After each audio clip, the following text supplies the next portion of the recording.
Today we have with us a very special guest, one of the most important psychoanalysts in the world, Dr. Otto Kernberg. Tomorrow, Dr. Kernberg will be at the Congress Transference in the Treatment of Severe Personality Disorders, organized by the Centro di Psicoanalisi Romano. Dr. Kernberg, what is the state of health of psychoanalysis today? I think that one has to differentiate the scientific, the social, the organizational aspects of psychoanalysis. To begin with, I think that psychoanalysis as a science is still in full development. There has been a tendency in the psychoanalytic movement to first to consider the work of Freud as the final word. Then there was a realization that all sciences develop, they can't stay with the founder. So important new developments have taken place. I would say in theory, in terms of the development, particularly of contemporary object relations theory as a new basic frame that influences all aspects of psychoanalytic thinking. In technique, in that there have been developments of the finer, subtler aspects of interaction, the study of the complexity of countertransference. I will talk tomorrow about different structures of transference, the importance of primitive object relations, early defensive mechanisms. I think that there have been other very important developments that have been ignored by psychoanalysis, although they are very important, which is psychoanalytic psychotherapy, which was first very primitive, like watered down psychoanalysis, depreciated, but that gradually has become an important field of the technical development and even of theoretical development. And here we come to the first problem, the conflict between traditional maintenance of theory and technique and new developments. And there's always shock between the old and the new. But I think that basically these are healthy developments. And and that scientifically, the more we know about human personality and human psychopathology, the more psychoanalysis appears as the most important theory that integrates all of them. And I think this is being recognized also by some of the leading neuroscientists. In this connection, one very important development that is still being ignored is the linkage of psychoanalysis with the neurobiology of behavior, the neurobiology of intrapsychic experience.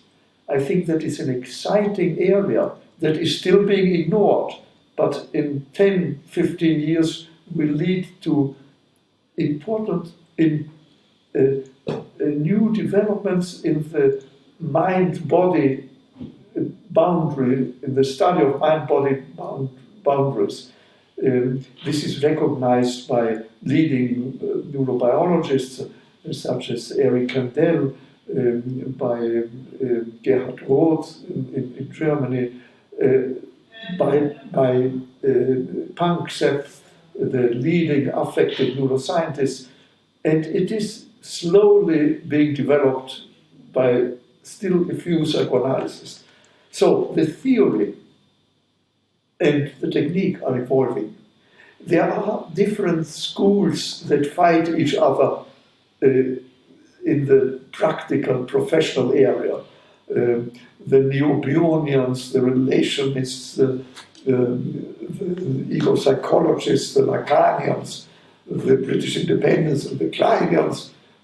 I think that they all have important contributions to make, and that they will be gradually integrated. There is 20 years ago ego psychologists and Kleinians were in an open war. Nowadays, this is no longer true. The battlefront is in other areas.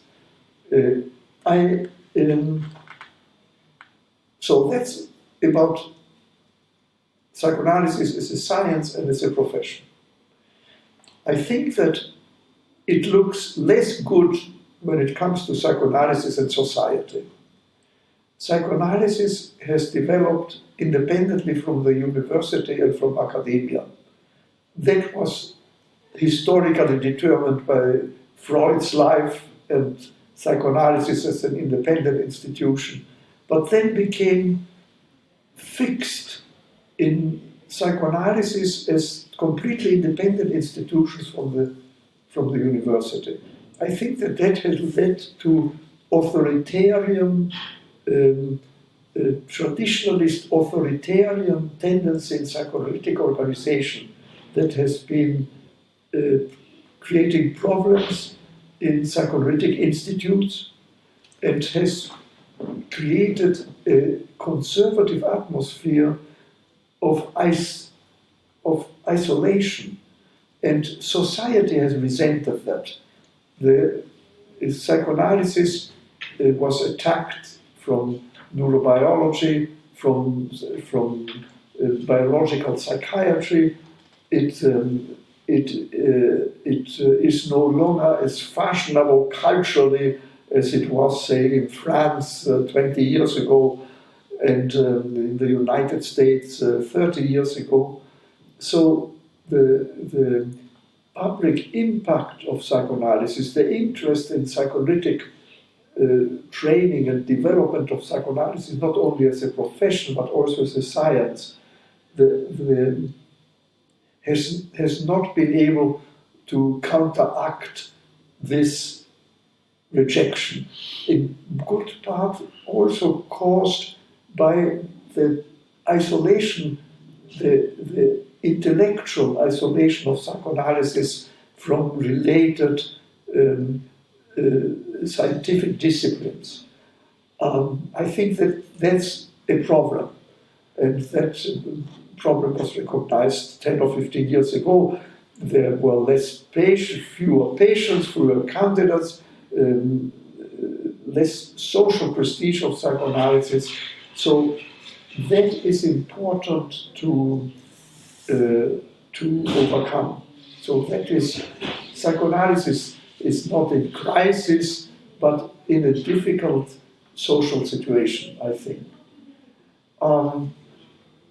The educational system of psychoanalysis has suffered under the isolation and the self-centered organization of psychoanalytic institutions. Psychoanalysts have not been able to incorporate contemporary educational methods.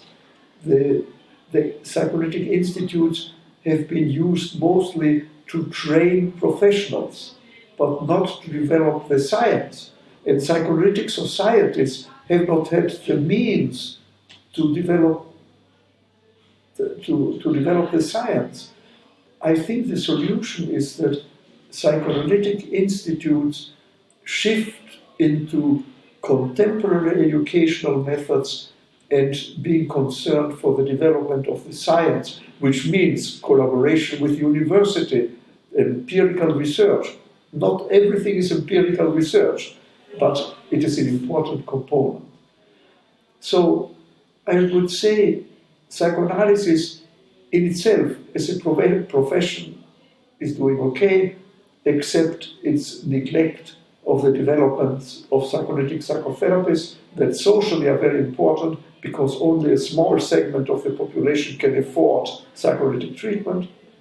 It has neglected the scientific development for the reasons that I've given, particularly the social isolation. And it needs changes its educational system. So development of science, education, and psychoanalytic psychotherapy are important tasks. I feel confident that psychoanalysis will able to achieve that, but it will require leadership. If we do not resolve these problems, then there is a danger that psychoanalysis will always have had an important contribution to 20th and 21st century culture. So psychoanalysis has made an impact on culture that will remain. But it will disappear as a science, and it will disappear as a profession, or rather, the psychoanalytic techniques that have been developed will be absorbed by other orientations. Already today, the cognitive behavior therapists are using psychoanalytic oriented technique instead of introspection. They talk about mindfulness instead of transference. They talk about relation, but they are slowly absorbing, and the danger would be that the centripetal nature of psychoanalysis would get lost, while what it has contributed professionally would be kind of diluted. And that is a pity, because psychoanalysis has an enormous conceptual, theoretical, and therefore also practical consequences. A very important, unique role is a unique science, and it deserves to be developed. It's exciting and important, but we have a big task. Within the Freudian paradigm, neurotic transference is preliminary condition for psychoanalytic treatment. Do patients with borderline personality disorders meet Freud's criterion of analyzability? What is changed in the theory and the technique of psychoanalysis? Is psychoanalytic treatment possible for patients with severe disorder or psychotic disorders? First of all, Freud was not very clear about what were the indications and what were the contraindications. When you ask psychoanalysts, what are the contraindications for psychoanalysis? They say, well, the patient has to have a reasonable ego to be able to collaborate with analysts. He has to be basically a decent person, interested in learning about himself. Those were the most important criteria that Freud stressed. The field has changed because now we have a much more complex and rich psychopathology. We can be more precise in definitions than Freud could in his time. And we have the experience with patients who Freud didn't see. Freud saw very well-educated middle-class people, but he didn't see antisocial adolescents with the drug addiction and severe breakdown in the capacity to function socially, total incapacity to enter into a sexual relationship.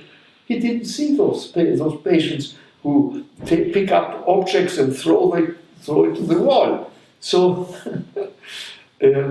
so I would say that Freud was not very specific and that our criteria for analyzability are not very precise, because they still stem from traditional intuitive global evaluation of patients and not more precise psychopathological understanding. So I would say that the analyzability has expanded. We can analyze more people than Freud thought we could, and that the limits of analyzability are given by the severity of the personality structure, particularly borderline personality organization, and the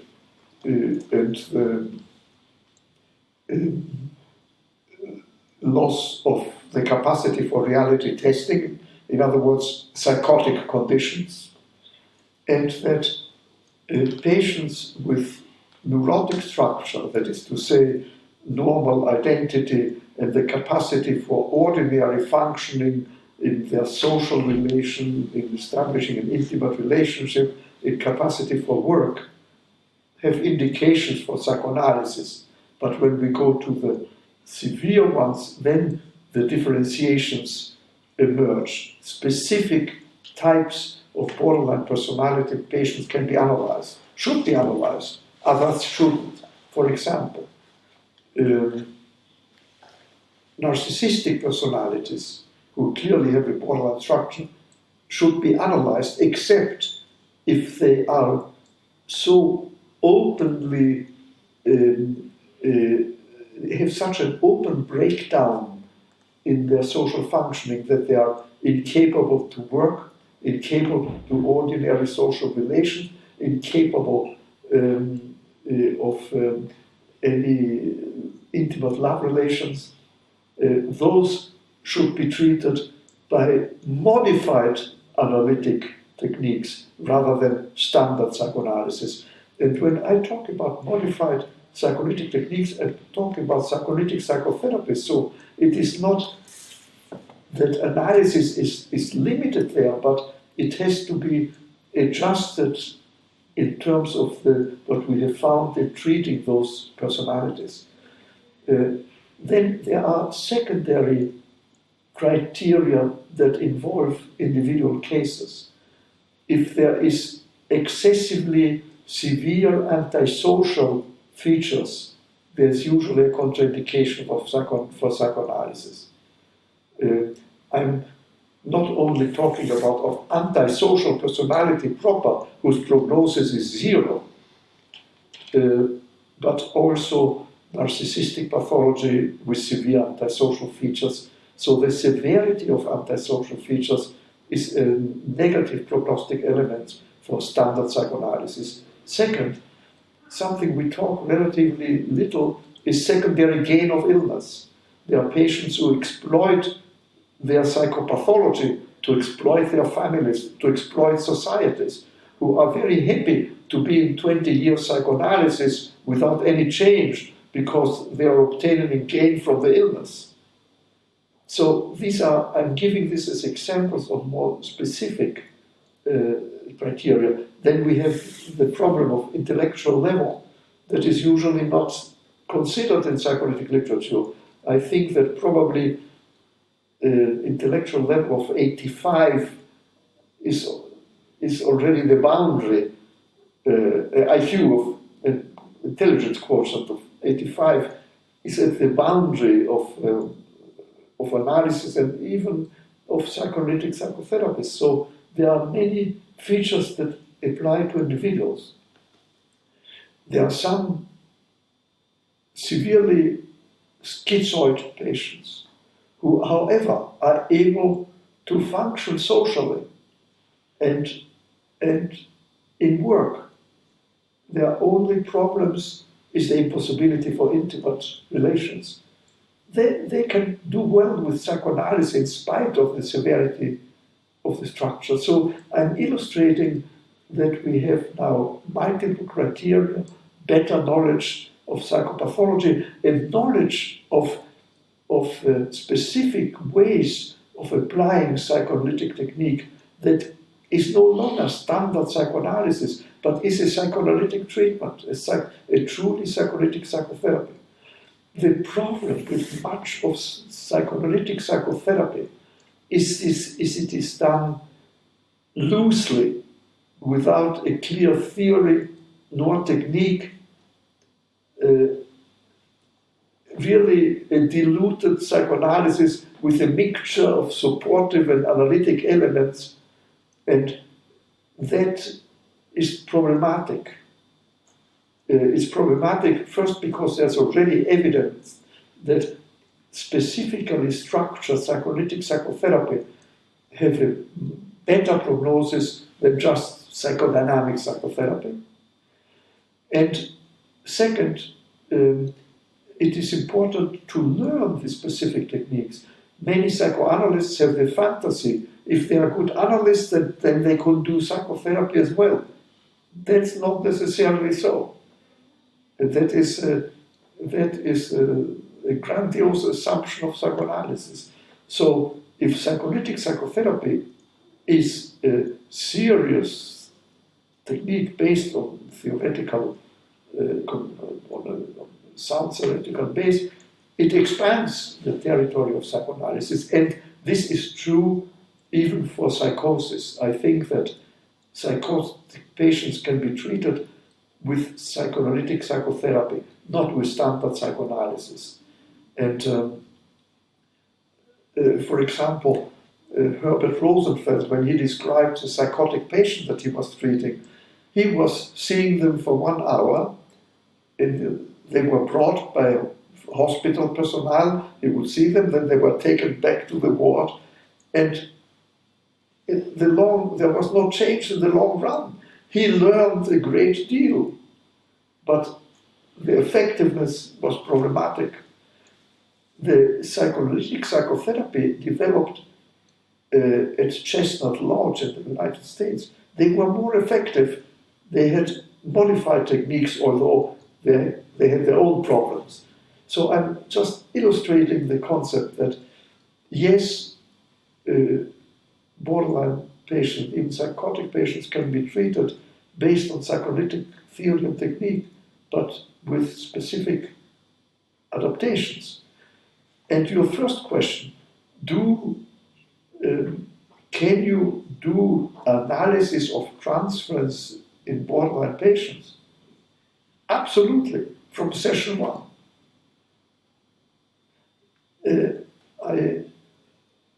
I will illustrate some of these things in the paper tomorrow.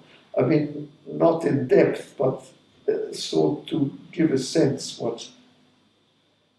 Let me just tell you that I believe, I will not talk about that tomorrow, but I believe that psychoanalytic technique can be organized into key technical instruments and derived technical instruments. The key techniques are interpretation, transference analysis, technical neutrality, and countertransference utilization. These basic techniques, if an analyst really understands them and applies them in depth, permit him to do character analysis, acting out analysis, repetition, compulsion, termination, dream analysis, etc. Thank you, Dr. Kernberg. One last question. Which are the main goals the transfert-focused psychotherapy? The main goals are really transformation of the personality, integration of identity, and the capacity to develop the capacity for understanding in depth of oneself and others, to be able to develop normal functions of commitment to work, to intimate relationships that integrate erotism and tenderness, love and sex, and to have meaningful, in-depth relations with significant others. That requires the capacity to integrate